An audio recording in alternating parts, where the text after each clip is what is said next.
New York Yankees general manager Brian Cashman did not mince words Tuesday afternoon at the winter meetings.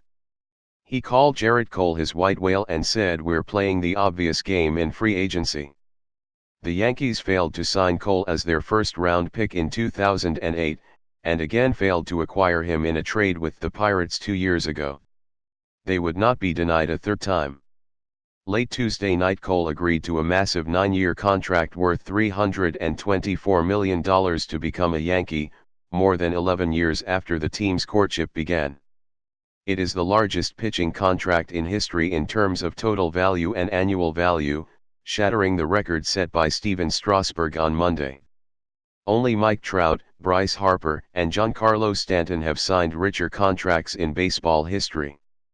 Unlike 2008 and 2017, Cole was a necessity for the Yankees heading into 2020.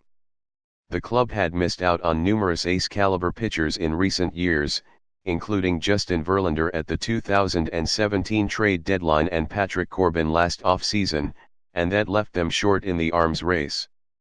New York re-emerged as a superpower 3 seasons ago but has lacked a bona fide ace. Cole, who rejected his hometown Angels to sign with the Yankees, is on the short list of the game's elite hurlers and is in the prime of his career at age 29. A decade ago the Yankees gave a record contract, then only 7 years and $161 million, to another ace in his late 20s in an effort to get over the hump in October. CC Sabathia led the Yankees to a title in year 1 of that contract. To get Sabathia, the Yankees passed on Juan Santana a year prior. It was an incredibly risky move. Sabathia could have signed an extension or gotten hurt, but Sabathia was the pitcher they wanted, and, ultimately, it worked out. Passing on Santana put New York in a position where they were desperate to get Sabathia. Passing on Verlander and Corbin made them desperate for Cole. Desperation leads to irrationality, and irrationality leads to record-breaking contracts.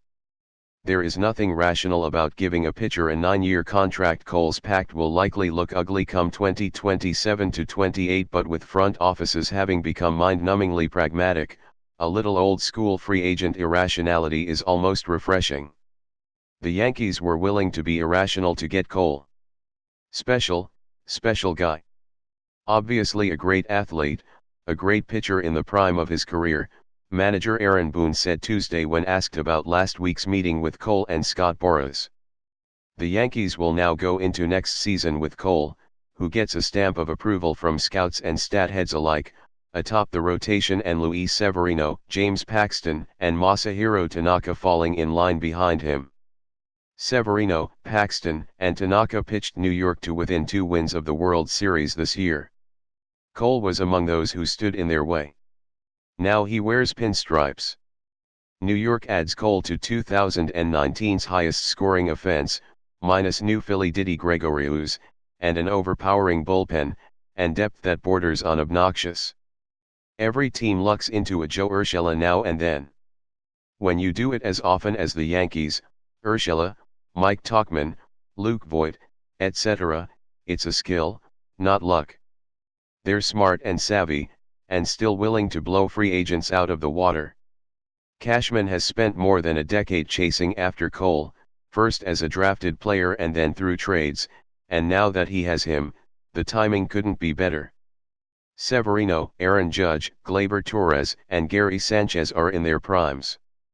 The window to win isn't getting any more open, and Cole is a balance of power player. He can swing a postseason race or series by himself.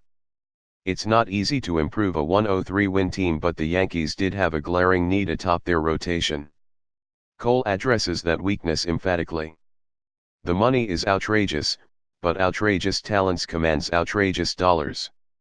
It may have taken 11 years, but Cashman and the Yankees finally landed their man Tuesday night.